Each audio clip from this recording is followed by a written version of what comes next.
Şimdi ümit kılıman. Ondan keyin ben sizlerge ötken sözlü geldik şeyimde. Dikkat vatandaşlar. Ha dedim.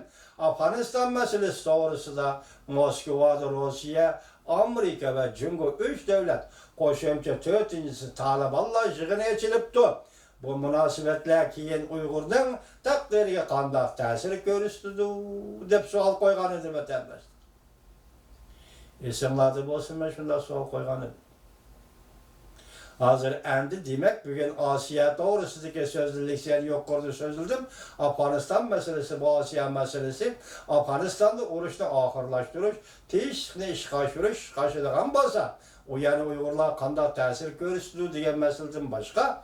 Bugün Amerika Qo'shma Shtatları o Uyghur meselesi bu qatorga suhbatda o'tirib qo'ymabdi. Deyli. Biroq bu masalaga Xitoy o'zi qanday muomala qildi? Ya'ni Xitoyning o'zining maydoni nima? Qanday bir taraf qildi Xitoy? Chunki Xitoy bu masalaga bugun duch keldi. Xalqaro jamiyatda duch keldi. Uyg'ur millati oldida duch keldi. Sen buni duch kelding, o'zing qanday bir taraf qilmoqchi? Chunki sen xalqarodagi besimni ko'rib turibsan. Bu o'lchamdan nima qayerdan qayerga davlatlar o'rtasida bu o'lchamni tutgan o'rni nima? Xitoy sen buni bilib turibsan. Men boshda aytdim.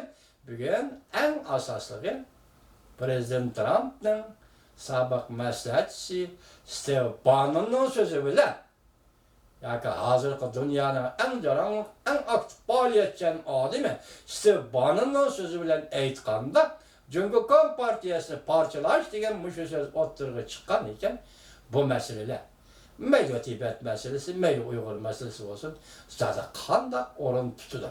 Shunga biz yiroqqa nazar tashlab, umidvorlik bilan yashashga odatlanaylik, hurmatli vatandosh.